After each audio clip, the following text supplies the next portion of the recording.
when you start with the research and work backwards to a logical conclusion of how we should spend our time, I think focusing on things all day long is one of the most disastrous things we can do for our productivity. Chris Bailey, welcome to the show. Chris, yourself, how are you? I'm good. Tell me about what you're drinking. I am drinking a lovely green tea. I have cut out coffee from my repertoire, and I feel calm. I feel focused. It's the L-theanine, isn't it?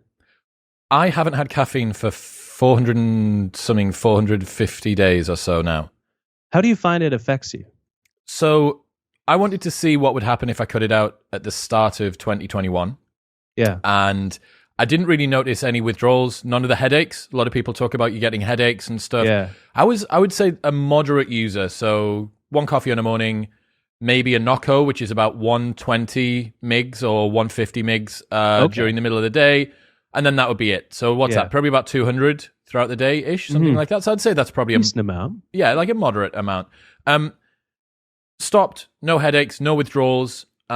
Did notice that I had a craving for it, but my energy levels didn't really seem to change all that much. Now, over the last year and a half, I've been stealth caffeined a couple of times. You think that you're getting decaf, Diet Coke on the gun in post-mix that doesn't have caffeine, and it's come from a bottle that does have caffeine, and you get 20 milligrams of caffeine. So I've been stealth caffeine, but like purposeful caffeination hasn't happened. Sleep's better. Energy levels are more consistent. Yeah. But performance in the gym is a little bit difficult to get to. Yeah. And the high that you get if you have a nice coffee, halfway through the morning and you put some good tunes on for the buzz. That's something that I miss the most. So I think I'm going to take it to 500 days, do a little report about an experiment. Like I quit caffeine for 500 days. This is what I found was good. This is what I thought was bad. Yeah. Here's some results or whatever. But you are a green tea fiend. I heard you talking about the fact that you shouldn't do it at 100 degrees Celsius as well. Oh, yes, absolutely not. That is sacrilegious to green tea. People think they don't like green tea. People think green tea tastes burnt and sour because they order it at a restaurant. First of all, half the people who serve at a restaurant, they don't even know green tea has caffeine in it. Speaking of stealth caffeine, there's caffeine lurking in decaf coffee too. A Starbucks decaf has like 40 milligrams of caffeine. I think their espresso has a ton as well, but I love the calming effect of green tea. It has that L-theanine.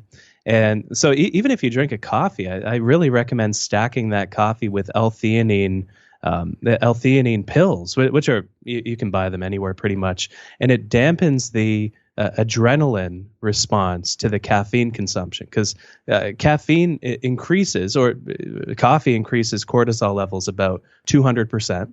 And adrenaline levels about 200%, but that L-theanine blunts the effects of that, and it's beautiful. So you get the presence that caffeine can cultivate with what you're doing. You can zero in on what you're doing in the moment too, but you don't have that anxiety. You don't have that stress response. There's even a disorder called the caffeine-induced anxiety disorder, or caffeineism. And so if you find yourself anxious after consuming some coffee, anxiety puts a damper on productivity. It puts a damper on focus because it narrows our attentional capacity. It shrinks how much attention we have to give to whatever is in front of us in the moment.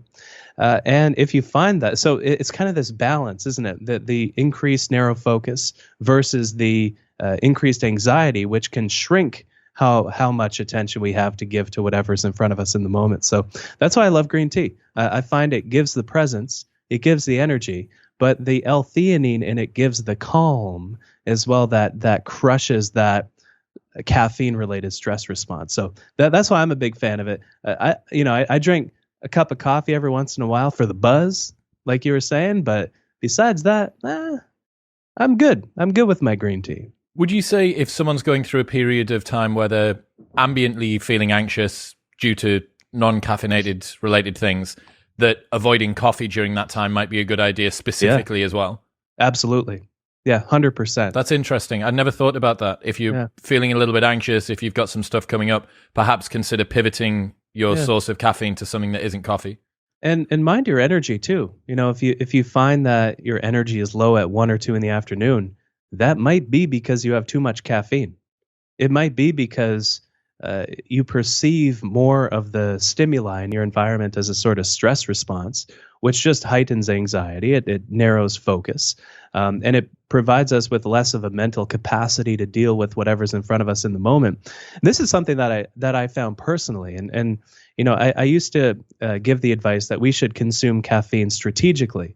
When we actually benefit from the energy boost. I still do buy that advice because I think caffeine, when it's well deployed, can work wonders. It does depend on whether we're an introvert or an extrovert. If you're an extrovert, you have the capacity to handle that extra stimulation. But if you're more on the introverted side of the spectrum, you're more stimulated by default from the environment surrounding you. And so if that's the case for you, you might not want to consume caffeine before a big presentation or a big meeting, right? These stressful events that can threaten to push us over the edge of anxiety to begin with. You don't need to drink a cup of fluid, liquid stress in addition to that stimuli. Dude, that's so interesting. So people that are introverted, their internal state already is sufficiently stimulating. Yeah. That they don't necessarily need to add on top. And if they're doing something which is going to add external stimulation on top, don't further make that worse with coffee. Well, I did an episode with Dr. David Sinclair. He was one of the first people that came on this show that really blew up in terms of the episode. And I flew out to Harvard Medical School in Boston to go see him. And he needed to push back by half an hour. So I'd rocked up. I'd got my little badge that had my name on that looked cool. Yeah. And I thought, oh, right, well, I've got half an hour. So I'll go to Starbucks and I'll sit down. And usually in the UK, I would order, I think it's a venti Americano black, right? Just okay. The big one, black, nothing in it except the sweetener. Didn't realize that the caffeine in the US versus the UK, I think is a good chunk more. So I get back to Harvard Medical School to go into David's lab, and I'm levitating now across the floor. I'm just vibrating into his office, and you're not I couldn't. Sweating, you're percolating. Correct. Yeah. I was at the same resonance frequency as that only dogs could hear. And wow. I was really, really struggling for the first 15, 20 minutes of that episode. I'm like trying to sort of calm myself down. Nothing to do with the fact that I was talking to this interesting person. Everything to do with the fact that I'd just jacked myself with whatever 300 milligrams of caffeine. Yeah. Oh, it's remarkable. And this is, I look at the science of productivity for a living. And this is, I think, something that a lot of people miss with productivity advice is it's personal productivity, right? And because of that, we're all wired differently. And so the advice that works for you might not work for me, might not work for whoever's listening to this right now. And so we really do have to take what works for us and leave the rest and adapt for not only the constraints of our life, but also who we are, our biology, our wiring. There's all these articles like, oh, the early bird gets the worm. And, we should wake up at 4:30 every morning in order to be whatever, top of, I don't even know what people say. But when you look at the actual research shows that there's no difference in somebody's socioeconomic standing based on what time they wake up at. It's what we do with the hours of our day and how deliberately we live and how deliberately we work that makes the biggest difference with regard to our productivity. And that kind of dovetails off of the introvert/extrovert relationship with caffeine and that stimulation from the environment by default. We really have to take the advice that works for us and leave the rest. So question everything that I say today, obviously. But do you think your interviews have gotten better when you've cut out caffeine? That's a good question. It's difficult for me to say because the skill curve in terms of skill acquisition is so steep that I don't intend on going back to being as bad as I was 18 months ago to then redo it again. It's like I used a lot of peptides. I ruptured my Achilles about 2 years ago, about 18 months ago actually. Ruptured my Achilles, and I used a bunch of different peptides, BPC 157, TB 500, a bunch of different things to try and assist with my recovery. And what people want to know is, well, what sort of impact did it have? And you go, well, I recovered quite quickly, but again, I don't plan on rupturing the other Achilles to not use peptides to be able to give you a test that I can identify what the effect was. Even though some say symmetry is the definition of beauty. Okay, so yeah, maybe I should do to get a maybe nice you should. thick, fat Achilles on both sides, a lovely scar on both of the back of my ankles. Yeah, I the one size fits all thing I think is interesting and useful. I'm surprised about the wake time has no correlation with socioeconomic status. Yeah. Main reason being that people who wake up close to the time that most other people wake up, I would have presumed would have afforded them more opportunities socially. You're going to align with the timelines and the schedules of other people. That basically would have increased ambient serendipity as far as I could see. You know what I mean? You're just doing more things at the same time. Yeah. But that's not the case. It is about deliberateness. And that deliberateness should be informed by the constraints of our environment. So if you do have meetings at 8 a.m. and you wake up at 9 a.m., that's not going to be that helpful, obviously, with regard to your schedule, with regard to your routines. But I think, if there's one central theme with personal productivity advice is that it's not about doing more, faster. It really is about that deliberateness and that intentionality. I think if there's anything that lies at the core of productivity, and I think this is also something that many people get wrong with regard to this space. First of all, there is no 5, this 10-step trademarked, all rights reserved solution for becoming more productive that some consultant is going to try to sell you on. You do have to take what works for you and leave the rest. But the things that I have seen work in myself, so I like to do a lot of experimentation with myself, using kind of myself as a guinea pig, because if I don't try the advice I'm giving, what's the point of giving the advice? Because, very early on in writing about this stuff, I would recall writing about things that sounded like the right thing to say, but then I tried it out and I realized that often the truth was the opposite, like the wake-up time, and especially when you look at research after that point. And so you're exactly right. We do have to account for the constraints of our day, and there are those common constraints. If you're asleep when everybody else is working, you probably won't benefit from the coordination that some projects need. There's the collaborative work that we do, there's the individualistic work that we do. Finding out where we are in that spectrum can inform a lot of the best productivity strategies that work best for us. Speaking of distraction is a necessary byproduct of doing work that's collaborative. We need it in order to do work that's collaborative because it involves interfacing with other people, and that's always messy. But it's that deliberateness and that intentionality. I think that is what we should be, for lack of a better frame that I can think of extemporaneously, that's what we should be optimizing, not only our work, but our lives around. If you have a deliberate life, you're going to act and live in accordance with what you value. That'll create meaning, of course, because meaning is when we manifest our most deep values through how we act and how we work and how we live and how we speak with other people. But it's that deliberateness that lies at the core of productivity advice that I honestly have fallen in love with over the years. Because if we can do the things that we set out to do, what more do we need? That's your definition of productivity, right? Accomplishing what we intend to do. Yeah. So exactly. Give me, you've written 2 books, both on productivity. You may have written more. The Productivity Project and Hyperfocus. And you've spent a lot of time doing personal experiments plus research plus sciencey stuff around all of this.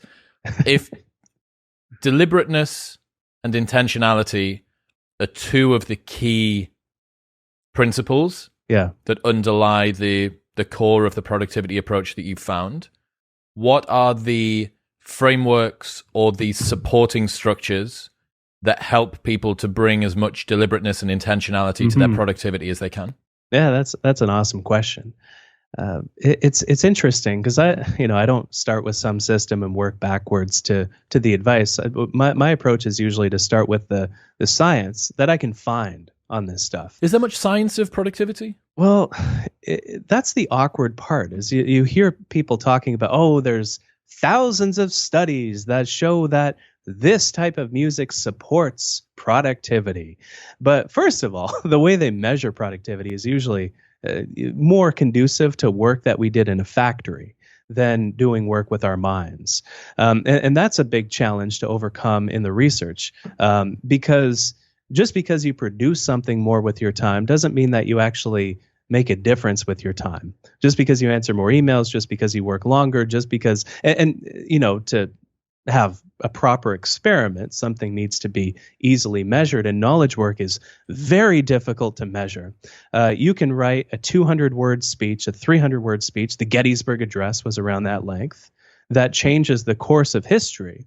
Or you can write a 300 crappy blog post about a sandwich that you ate, or a cup of green tea that you drank. Maybe that's a bit better than the sandwich. Actually, it depends what's in the sandwich, in my opinion. But measuring productivity is a really awkward thing that nobody really does right, because how do you measure knowledge work when the work that we produce with our time, our attention, our energy differs, and it's difficult to measure the impact of that. But what I like to do, that's the benefit of the personal experimentation. It's an N of one. I don't have these teams that I coordinate. Maybe I should, but I see everything through my own lens, and then I use the experiments as a launching off point to examine the research surrounding a topic. And my whole philosophy is there's a lot of productivity advice out there. In my opinion, there might even be too much productivity advice out there. And I try to be the person that separates out all the stuff that works from the stuff that does not work. And it's messy because it's knowledge work. And just because I write 1,000 words one day and 2,000 words the next, those 2,000 words could be garbage compared to the 1,000 words that came the day before. And so it's definitely not an exact science. And the research surrounding productivity advice is not always good. But the best advice that I have found falls into three different categories. And this is kind of the curious thing. And I haven't, I started with this, I guess, I've been bashing frameworks. And I guess this is kind of a natural framework that appears in the research, is that most of the advice, not all of it, but most of the advice that allows us to actually move our work and our life forward, it falls into one of three categories. The first category is time. Of course, we've always had to manage our time around the schedules of other people. That goes back to the factory type work where it was the environment where there was a direct connection between how long we worked for and how much we accomplished with our time. If we made one widget an hour and we worked 4 hours, we made 4 widgets, baby. And if we worked 8, we made it. There's a direct relationship. So time is the first ingredient of productivity. We've always had to manage our time around other people. And it's like you said, if we work in a collaborative environment, we need to account for that constraints in our deliberateness. The second component I see in productivity is attention, right? It doesn't matter how well you can schedule things if you can't then focus on what you have scheduled. If you're distracted, if you're constantly interrupted, if you don't have as much mental capacity as you deserve in the moment that you give yourself through your habits, through your routines, through your rituals, to accomplish things to the best of your ability. And it's not just about accomplishment, obviously, right? That goes back to that idea of intentionality, right? What do you want to get out of your time? And, that definition of productivity, it works regardless of the context. If you intend to write 2,000 words and maybe, Chris, record 3 podcasts, or I don't know what the makeup of your day looks like, and maybe do a couple of interviews yourself, maybe, and then you do a bang up job of everything, I would say you're perfectly productive.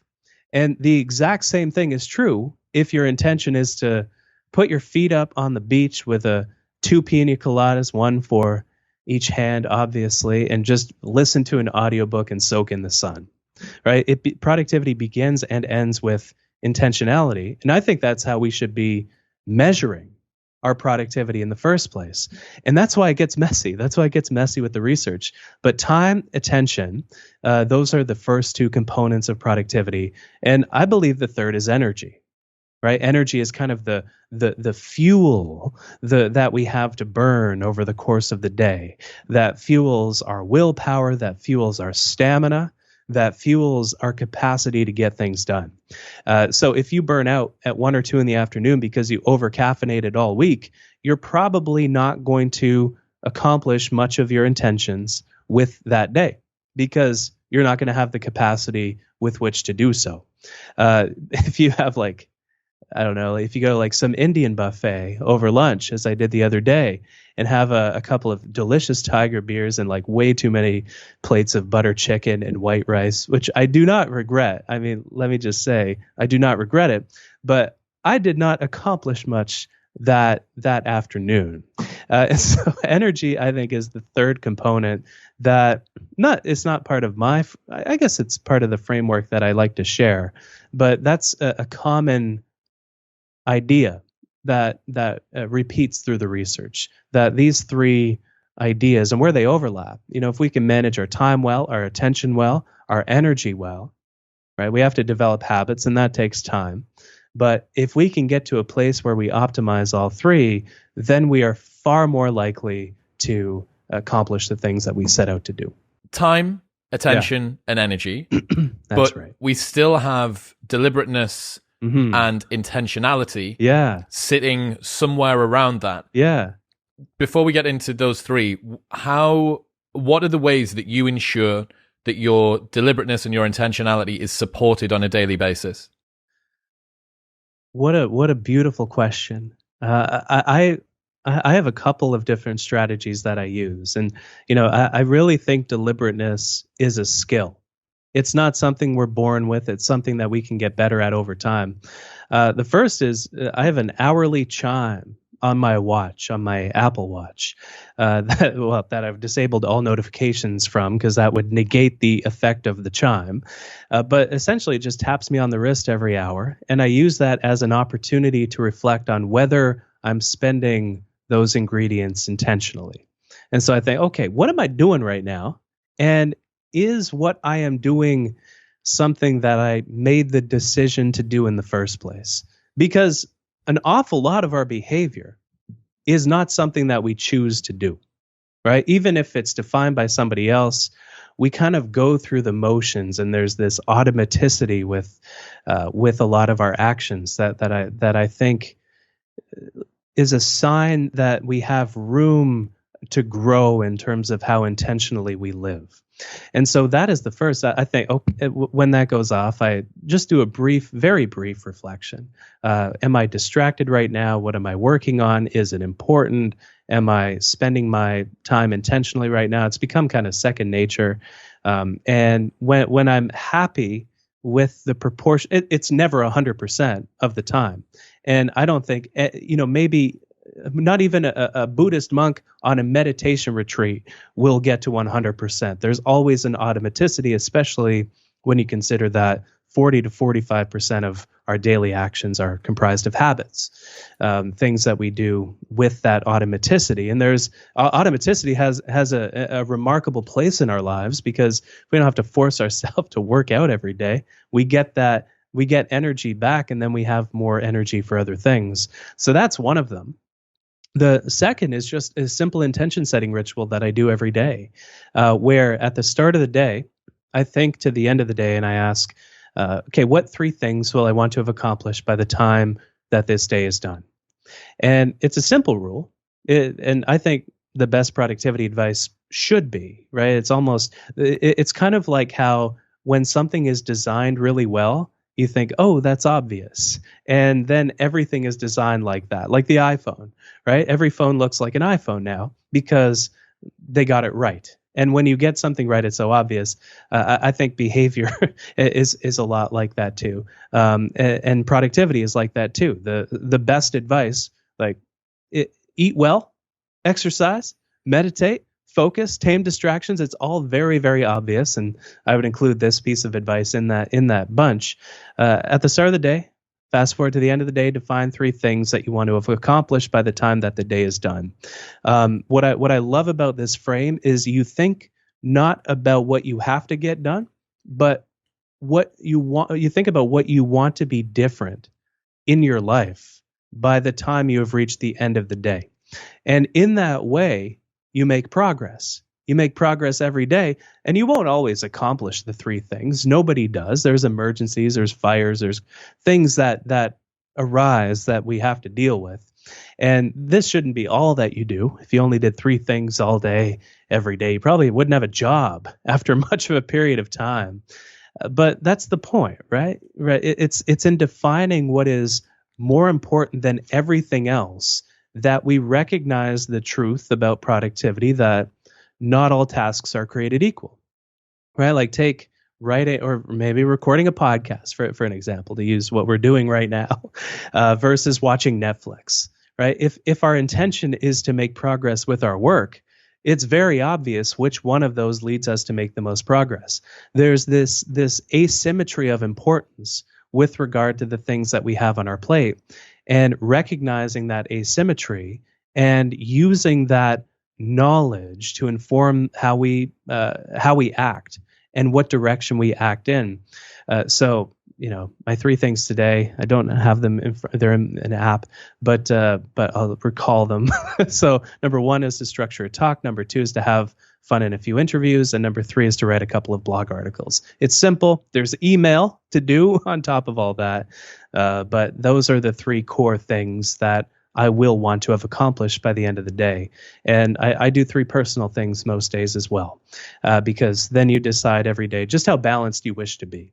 And so there's a lot of simple strategies like that where we can make a pre-decision with how we act that can inform how our day manifests and increases how much control we have over our time over time. So I love the hourly awareness chime as a simple method of reflecting on intention. I love the rule of 3 as well. And meditation and just general awareness, I find, not only helps productivity, but also, obviously, awareness and mindfulness.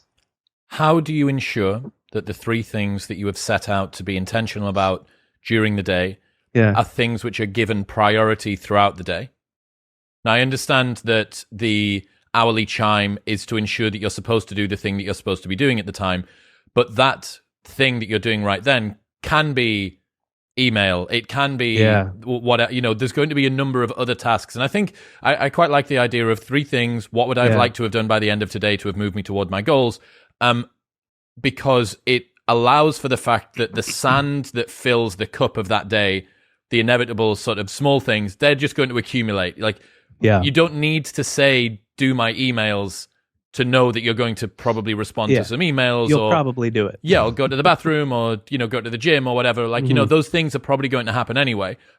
How do you ensure that you instantiate the things? Are you time blocking? Yeah. Are you prioritizing? Are you using an Eisenhower matrix? What have you found as the most effective way? Yeah, it's interesting. Yeah, you mentioned how simple the rule is, and that's one of the beautiful. I'll get to the other part, but I just wrote a little note because I think it's important to mention in talking about this idea that we think in 3s by default. I mentioned earlier the natural limit of our mind. It's called our working memory capacity, which I just think of as our attentional space, which is just what we focus on and bring into our mind in each moment. And we used to think that we can hold 7 or 8 pieces of information in our mind at one time, but the latest research shows that we can hold around 3. And there are so many examples of this that abound in modern culture. We have sayings like good things come in 3s, and celebrities die in 3s, and the 3rd time's the charm, and the good, the bad, the ugly, and blood, sweat, and like we grow up with stories like the 3 little bears, the 3 blind mice, the 3 little pigs, the 3 musketeers. Even across cultures, we group things together into 3s. A story, a novel, we divide into 3 parts: the beginning, the middle, and the end. The Olympics, they passed a few months ago. we divide into three parts, or we award three medals, right? Gold, silver, and bronze. So we think in threes, and that I think speaks to the science of productivity, where we need to accommodate the science with the tactics that we use. And it's a bit of a long connection between these two ideas, but that's why I think people will find it works pretty well. The way I do it is by putting these things somewhere obvious. This was what I did at the very beginning, before this rule became just so ingrained in my day that it became invisible. And so that's why, I don't have them obviously in front of me, because I've learned to structure my time around this over time. And we all get better at this too. And at first, you'll probably overshoot your intentions, then you'll undershoot your intentions. If you are a writer, for an example, it's an easy example when it relates to knowledge work. And you say, that you want to write 500 words on a given day, and you end up writing 1,000. The next day you might think, oh, yesterday worked so well. Today I'm going to set an intention to write 2,000 words. And again, you might write 1,000. And over time, though, you settle into this understanding of your capacity for daily accomplishment while accounting for the constraints related to how much time you have. So if you have meetings all day, how much attention you have. Maybe you're going through an anxious period because you're over caffeinating and you can't necessarily bring your full attention to what you're doing, and how much energy you have. So accommodating whether you're going through a more tired time, whether you're maybe a bit more stressed and exhausted at a given time. But having these intentions somewhere very, very obvious that you see on a regular basis as you get accustomed to a habit like this. And again, personal productivity, take what works for you and leave the rest. You may find over time you internalize them because your mind thinks in threes, but putting these things somewhere obvious, blocking off time for them. This is something that I also love that you mentioned, having these chunks of time where you focus on just one thing that you know is important. Right? If you want to cultivate presence with what you're doing, what a beautiful way of cultivating presence. Deciding that you're going to do something at the beginning of the day, having the confidence to know how important it is as you go about your day. In the moment, it's so easy to get wrapped up in that thing because you have the confidence of that pre-decision. And so time blocking works really well. Having them somewhere obvious works as a nice reminder. And one other thing, if we're chatting about this ritual, this rule works so well, and I know it's weird to get obsessed over such a rule so simple, but I think one of that's A, where it's so powerful, but B, another reason it's powerful is it works across different time frames. And so I personally, have tried this out for different time frames, but I've found that the best ones on which it works is every day, every week, and every year. It's a big jump between the week and the year. So do try out, quarters, accommodate the rhythms and the constraints in your own work. But I find that's where the rubber meets the road with productivity. When our daily intentions feed into the weekly intentions, which feed into the overarching yearly intentions. Are you suggesting here that each week and then each year you make a decision, what would have had to have happened by the end of next week in order for me to look back on this week and consider it a success, and then the same at the year? I mean, I think, one of the things that everybody comes back to is this: any large accomplishment is just a series of smaller accomplishments made up by a series of micro accomplishments made up by a series of individual tasks. And that given enough time, you could walk to the moon. Like, walking to the moon is just one foot in front of the other. It is just one step, then one step, then one step. And most of the time when I find myself losing my way with productivity, it's because I have a poorly defined next step. It's because I don't know how to accomplish the next step, or it's because I'm waiting on something to facilitate the next step that I actually don't have. And this is one of the interesting changes that I've seen pivoting from my previous business, which was running nightlife, to doing the podcast full time. And what I'm seeing is, beforehand it was a lot more collaborative work, whereas now it's pretty much all on me. So my ability to procrastinate has become narrowed and far more personally accountable. It's not as if it's gone away, but it certainly has got rid of one of those brackets. Like, I'm never really waiting on someone, I have all of the things that I need. Yeah. I have the book of the person I'm speaking to, I have their information, or I have the audio recording, or whatever. I have all the things I need. You have that beautiful webcam, or I'm guessing a SLR for the video version of the Big podcast. fat SLR, yes. So you said earlier on something that you bring up in hyperfocus, which is that there is a trade-off or a tension between thinking about future goals and our ability to focus. And this is something that I'd never really thought about very much, that focus is kind of an antithesis of our ability to do big picture thinking. Could you explain how that works? Also, sorry, the other thing, the main thing that I want to get into people today, the takeaway from your book is that focus, whilst being fantastic, isn't a panacea.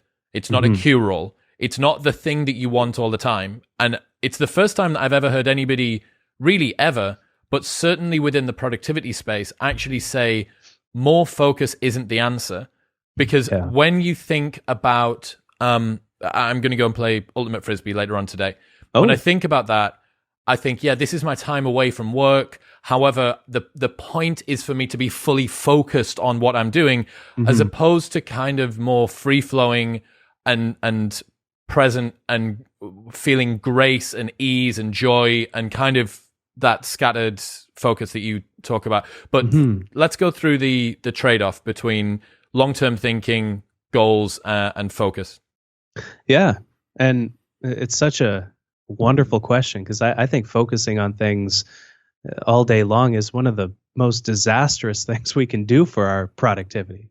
And when you look at when you start with the research and work backwards to a logical conclusion of how we should spend our time, first of all, we don't focus 100% of the time. By default, our mind is wandering about half of the time, which is not good when we don't want it to wander. Because when we don't want it to wander, we're usually trying to zero in on something that we intend to accomplish. But it is remarkable the ways that a wandering mind can support us in what we want to accomplish. One example that I love to use is how traffic flows down a highway. And so if you look at how traffic flows down a highway, what moves traffic forward is not how fast the cars are moving. What moves traffic forward, what allows it to move forward, is how much space exists between the cars. And I think our work and our life are the exact same way. There's this wonderful quote that I'm sure most people have heard before from J.R.R. Tolkien, where he has written that not all those who wander are lost. And I think the exact same thing is true with regard to our attention, with regard to our productivity. Here's an interesting idea, and I usually don't find statistics that motivating in and of themselves, because I think in stories, just like everybody else on the face of the planet. But this statistic tells an interesting story, where when our mind is wandering, we think about our goals 14 times as often as when we're focused on something. That's sampling research done by Jonathan Smallwood and Jonathan Schooler. I believe the name of this study is called Back to the Future Autographical Planning. I don't remember the full name, but you could probably find it through Google using those keywords. We unearth ideas when our mind wanders. We rest when our mind wanders, but we also plan when our mind wanders. And a good example of this that everybody is probably familiar with is taking a shower. If you're taking a shower, your mind is hardly ever in there just appreciating the shower. Even though there's a lot to appreciate, we turn inwards when our mind is in the shower. We think about the future. We think about what we have to get done later that day. We think about our goals. We think about our plans. We think about the intentions that we set that year, that week, that day, right? While our mind recharges. And I think that's the key too. There's actually been research that has looked at different types of mind wandering. So when we're mind wandering kind of just on the floor or something, like doing nothing, versus when we're mind wandering doing something that is habitual, that 45% of the time that we're doing something that is a habit over the course of the day. And research shows that we come up with more ideas when we're doing something habitual because our attention ebbs and flows with that activity. It moves us along, and there's a rhythm to our attention, kind of like a heartbeat, where sometimes we need to intervene with something that we're doing out of habit. What would be an example of each of those? Yeah, driving is a great example of that. So maybe you're driving down the highway, and hopefully there's space between you and the other cars, and you're kind of doing it out of habit. You have a bit of highway hypnosis, where you're kind of immersed in the task, and you're thinking about that you need to pick up like a cantaloupe on the way home or something. But then you hit a detour. When you hit that detour, your conscious mind has to intervene with the habitual part of your mind that's going through that activity automatically. And that conscious intervention makes that activity have that rhythm, that heartbeat kind of rhythm that anchors us into the moment. What we usually do in a time like this is we just kind of listen to a podcast, we listen to an audio book, and there's nothing wrong with that, of course. It can make something more fun, especially things that we tend to procrastinate on. You mentioned procrastination.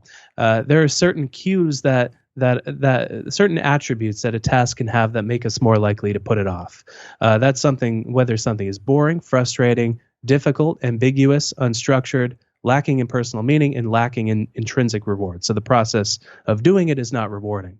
And making something more fun, listening to a podcast, doing chores around the house, if you have that intention to make something more fun because you've been putting them off, that cancels out a bunch of the triggers that a task can have. But other times, we want our mind to wander because it not only makes us more productive when we think about our intentions, our goals, our plans, our, dare I use the word, dreams, our mind wanders to the future quite a bit too.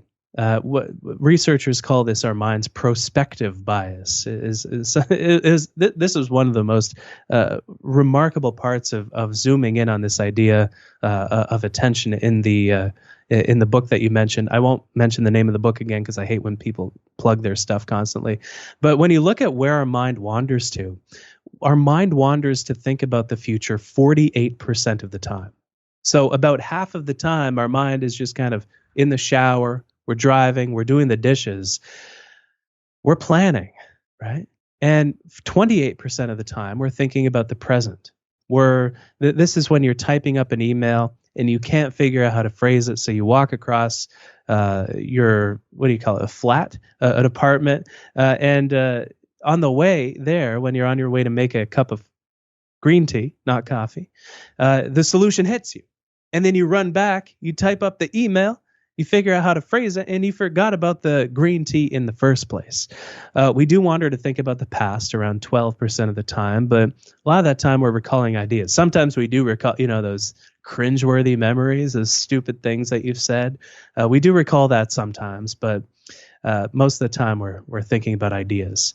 And where we connect all three, right, where all three meet in the middle, it's great to plan. It's great to rest. It's great to recharge doing something habitual.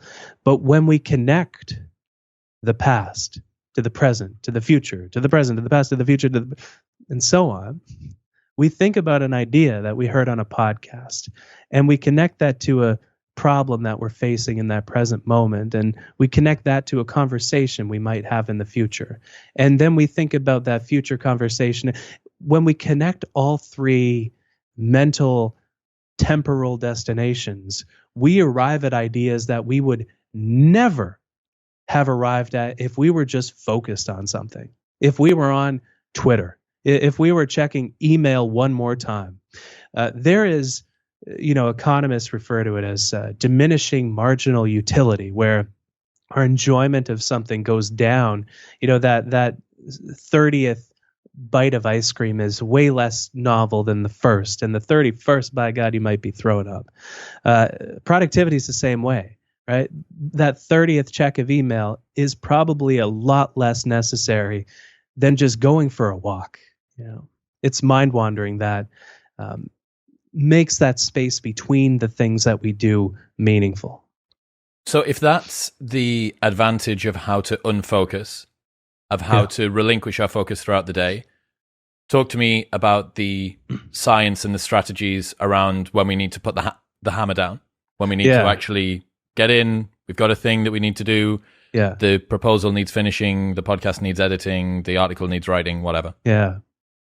Yeah. And it's funny because relative to the research on that deliberate mind wandering, which I call scatter focus, because deliberate mind wandering every time is kind of awkward. Relatively speaking, the steps to devoting our full attention to something are quite simple. And if you look at the rhythms that our attention has throughout the day, the research shows something very, very obvious in hindsight. And it's funny how much research is sometimes conducted to prove something so obvious. We focus on something, our mind gets distracted by something internal or external, which is, in sampling studies show that we get distracted internally versus externally about the same proportion. Then we notice that our mind has veered off, then we bring it back. It's simple, right? This happens repeatedly as we ebb and flow through periods of intentional mind wandering, unintentional mind wandering, and focus.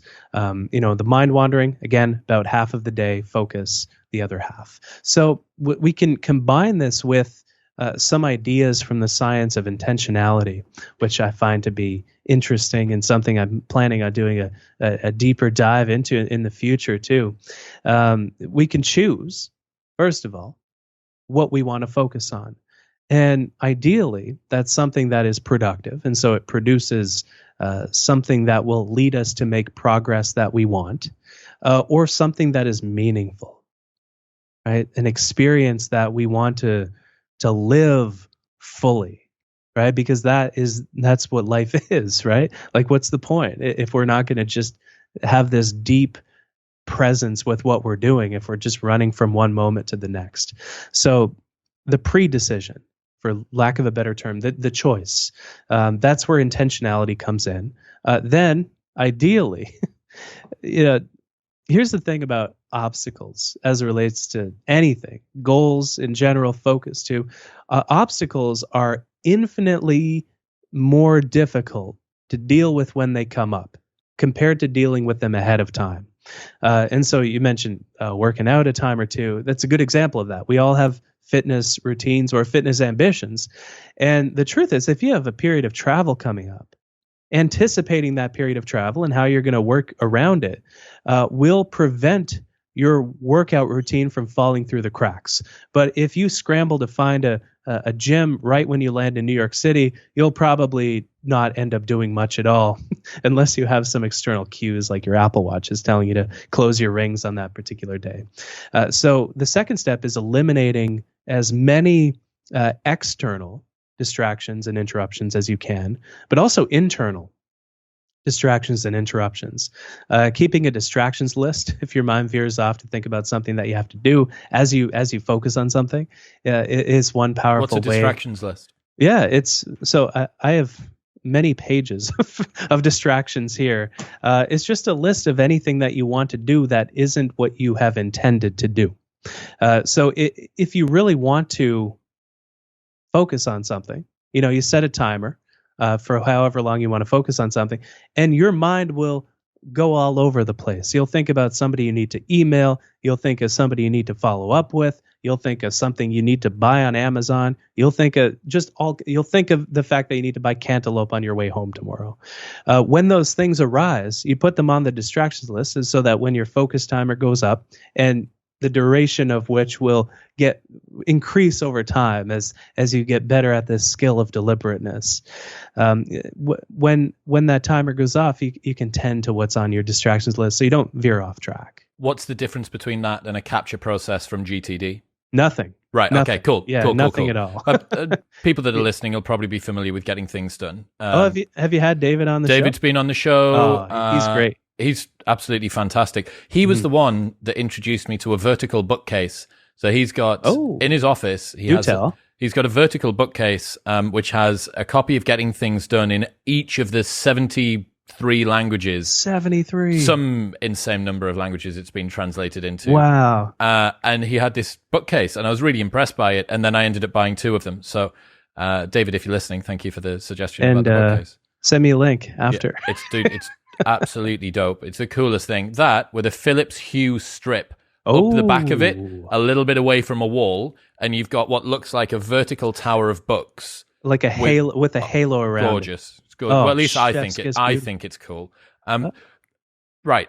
It's funny because when I've chatted with him, I always thought it was just a stack of books that vertical looked like bookcase. They could topple over at any moment in time. First thing I said, I was like, David, that's a big, tall stack. He's like, it's actually a vertical bookcase, Chris. Okay, so that's us looking at how we can bring a little bit more focus in. Yeah. What about environment design? Because having an environment which engenders a particular type of mindset is something that I think most people will be familiar with. I think it's broadly understood that you're supposed to go from a place to a place to a place. And if you can try and have, this is the place where I do my work, this is the place where I watch my Netflix, or a lot of the time people like myself maybe even have different devices that they do things on. So I have a type of device for social media, I have a type of device for watching Netflix on, I have a type of device for doing emails and so on. What did you learn that was new or novel when it comes to focus and environment design? Oh, there's so many directions to go. I'll share just one because I tend to ramble, as you could tell by now. 53 minutes into the podcast, or however long you edit this down to. 53 minutes. 53 minutes, baby. Let's go. One interesting thing that I found in the research is the extent to which how messy our environment is influences how we think. And so we're more creative when our environment is messy, and we're more productive and focused when our environment is clean. And the creativity is informed by these different environmental cues that send ripples of thought through our unconscious mind, that when those ripples hit an idea that becomes sufficiently activated so as to break through into our conscious attention, lead us to a creative insight. Right? This is when you're walking through a bookstore and you're just kind of, wandering to think about ideas, and then you encounter some random cue that leads you to think about a brilliant idea you wouldn't have arrived at otherwise. It's kind of like scatter focus. It's kind of a similar mode. Dreaming is the same way. There's the dreaming brain network that we have is a neural correlate with the daydreaming network that we have. It's just intensified, and we have less awareness too when this mode is activated. I'm sure that you'll have heard the story. Was it Isaac Newton that used to fall asleep with ball bearings in his hand? I think it was Edison. Yeah. Used to go for a nap in the middle of the afternoon thinking about a maths problem or some sort of issue that he was coming up with, ball bearings in his hand. As he fell asleep, the ball bearings fell out of his hand, hit the floor, woke him up. But what he was doing was he was using that sort of liminal sleep state, that peri-sleep state, to get him into that default mode, switched off. Yeah. And then he would go and write stuff on the board. Yeah. And what a beautiful way of harnessing I don't know if my schedule is conducive to holding the handful of marbles over a metal plate and waking up when they hit the plate. But, whatever you can do to activate, and alcohol is kind of similar too, to sleeping, because when we consume alcohol, our mind wanders more, but we become less aware of the fact that it has wandered in the first place. So when you have a drink, your mind is more likely to wander off to some far away place, and you kind of snap back to reality. Oh, there goes your attention again. And but you're less aware. Our metacognitive skills plummet when we consume alcohol. So journaling, if you have a glass of wine or scotch nearby, can be a helpful reflective strategy too.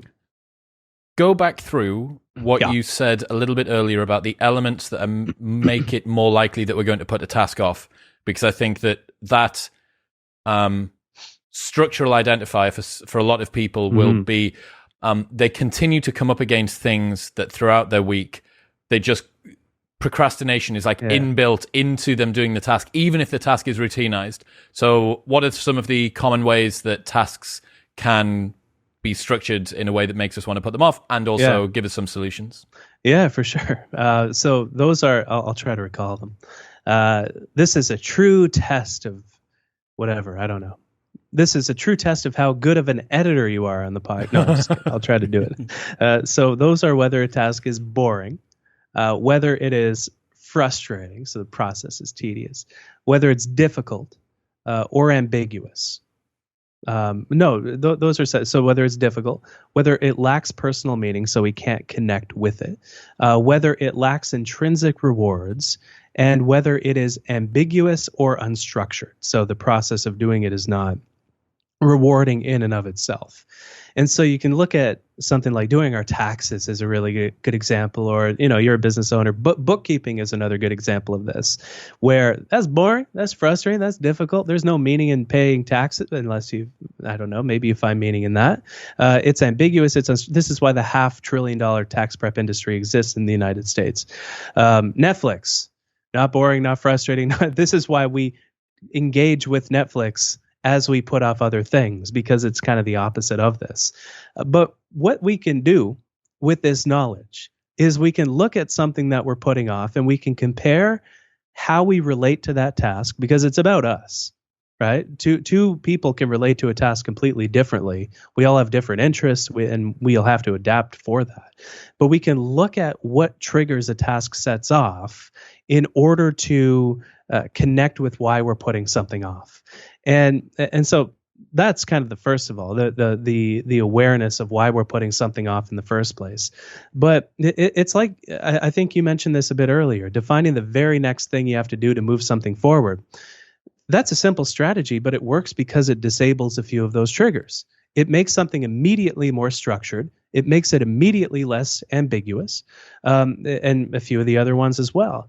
Shrinking how long we do something for until we no longer feel resistance to it.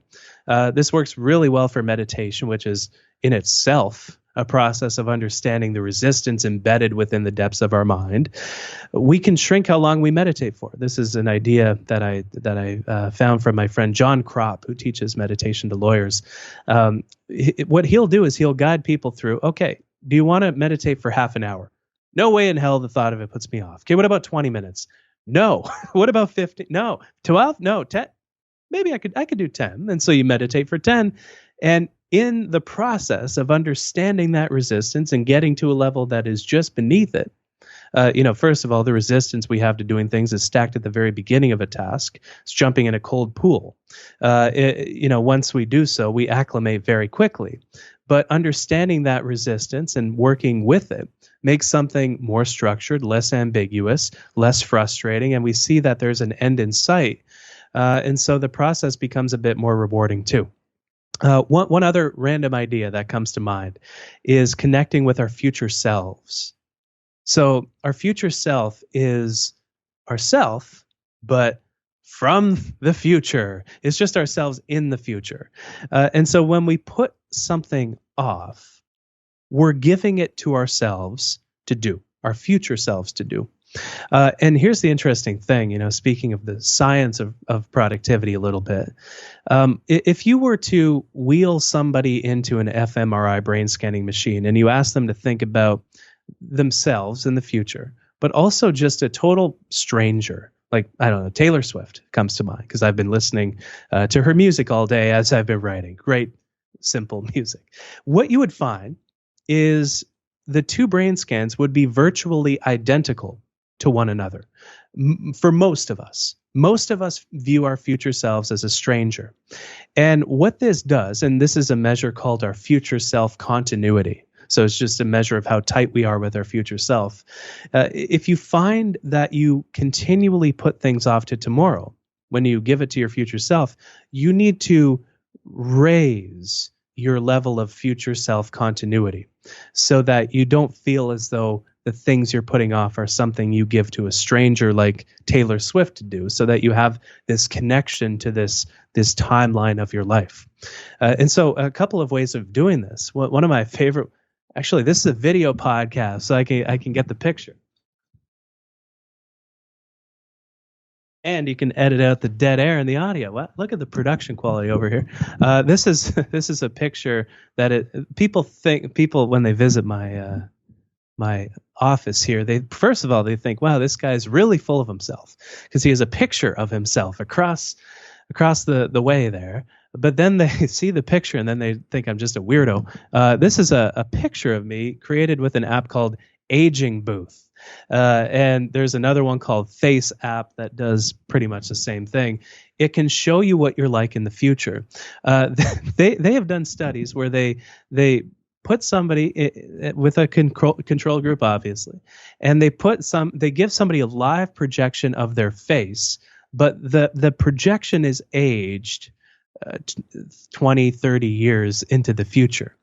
And then at the end of this experiment, right, after somebody sees this projection of themselves answering just some random questions, they gave the two groups of participants $1,000 to either, a theoretical $1,000, or else it would have been a very expensive experiment. They gave everybody this grand to divide between their present selves and save for retirement. And what they found is that those who saw this projection of their future selves saved significantly more for retirement compared to those who didn't. And those who are more connected with their future self, they save more money for retirement overall. They're less likely to put off work to tomorrow, less likely to agree to unproductive meetings. So connecting with your future self, you can you can frame a picture of it if you want, but also just journaling about alternative futures. One in which you make the change that you've been putting off, one in which you build that pipeline of podcast episodes and don't put that off, and another where you don't and suffer the consequences. That leads you to step into the shoes of your future self. And by the way, this is why the rule of three works so well in that frame. You fast forward to the end of the day and you think, what three things will I want to have accomplished? That's your future self. Same with every week, same with every year.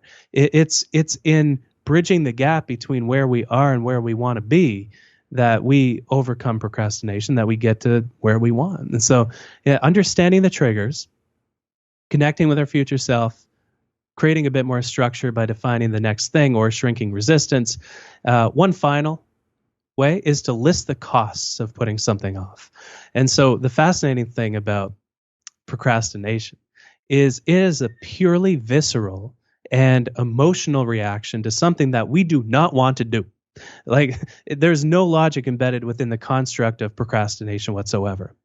And so when we list the costs of doing something, we activate the logical centers in our mind to overcome that emotional impulse.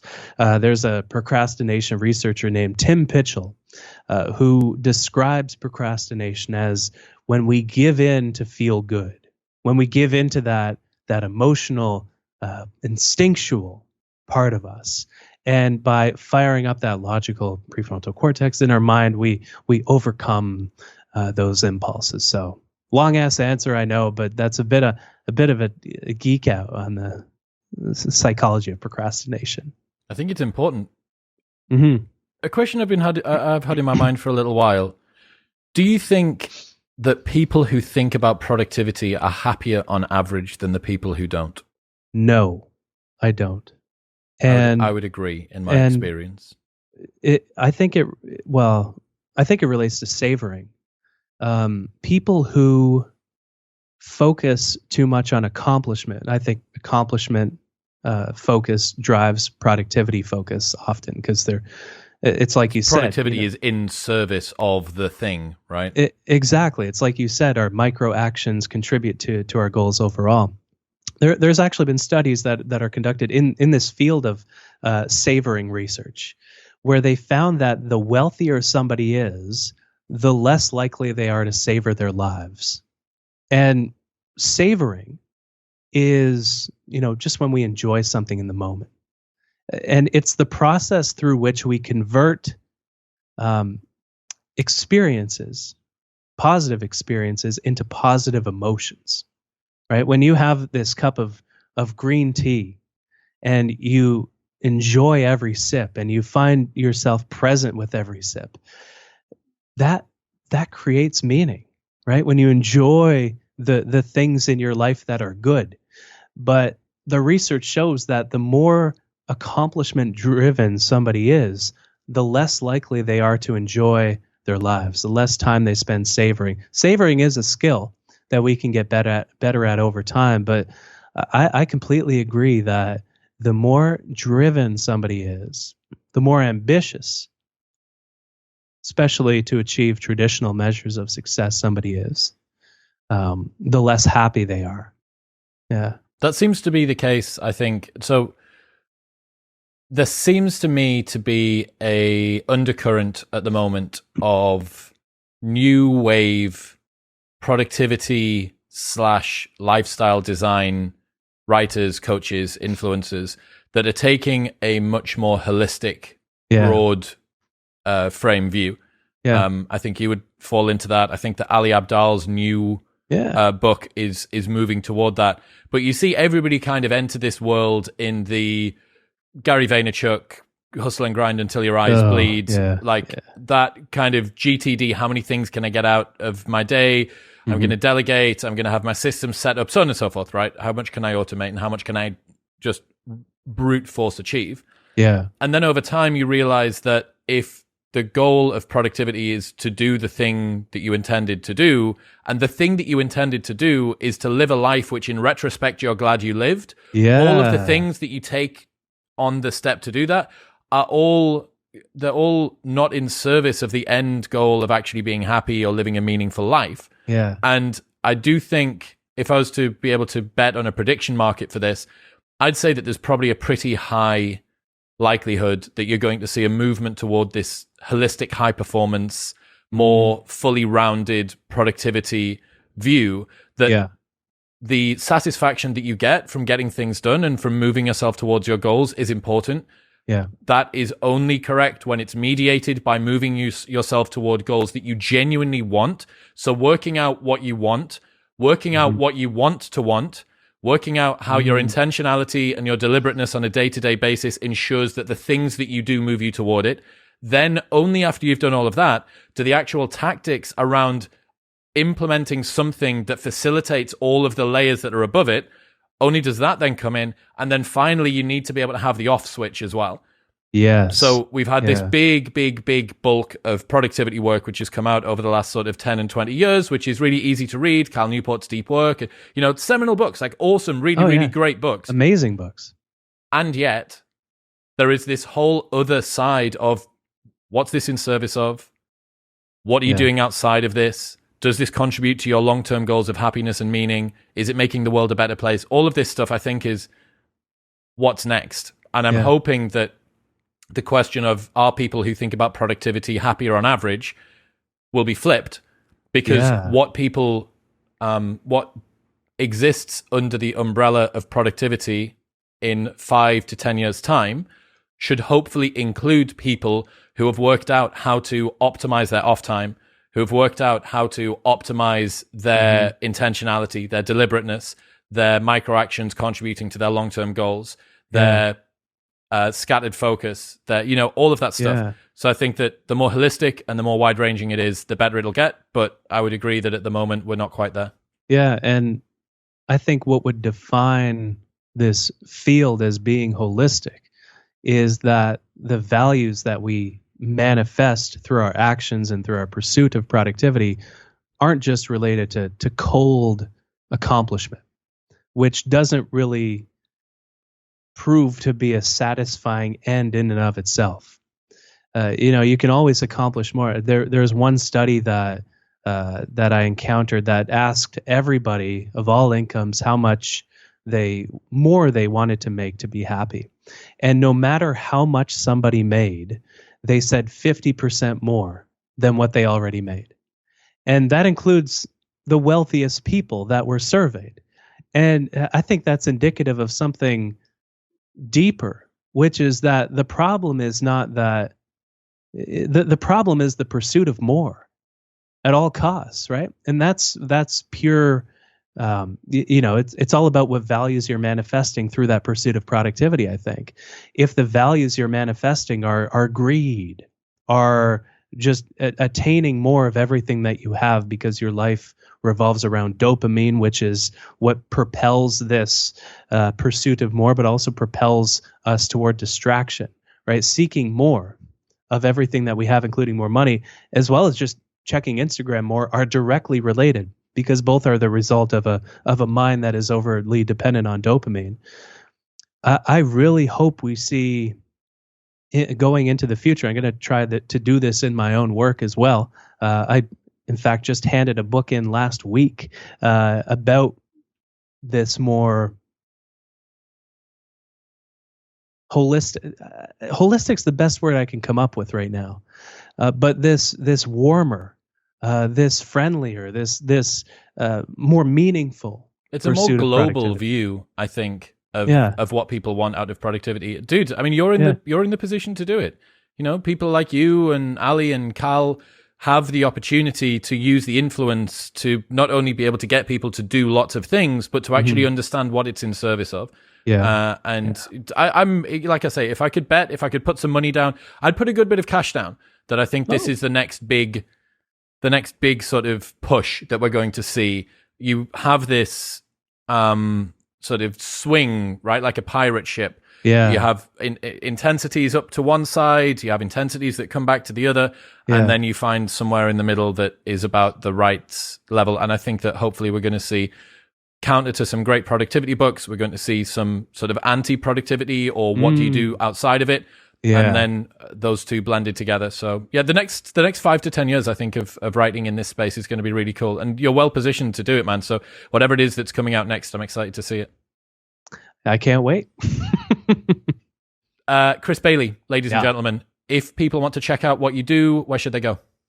So my books, I have saved the plug for the end of the show. Hyperfocus is the one that you've intense name, but really just about acting more intentionally every day. Productivity Project is where is my other book, where I've pulled some of that procrastination, some of those procrastination ideas from. And Time and Attention is the name of my podcast as well. My site is alifeofproductivity.com. That's enough plugs. Has that got all of your blog posts on?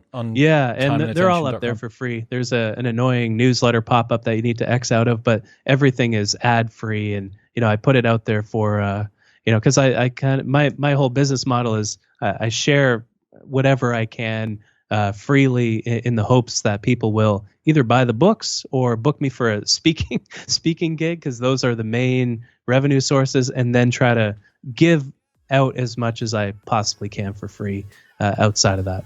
Dude, I appreciate you. Thank you for coming on. Thanks so much. What's happening, people? Thank you very much for tuning in. If you enjoyed that episode, then press here for a selection of the best clips from the podcast over the last few weeks. And don't forget to subscribe. Peace.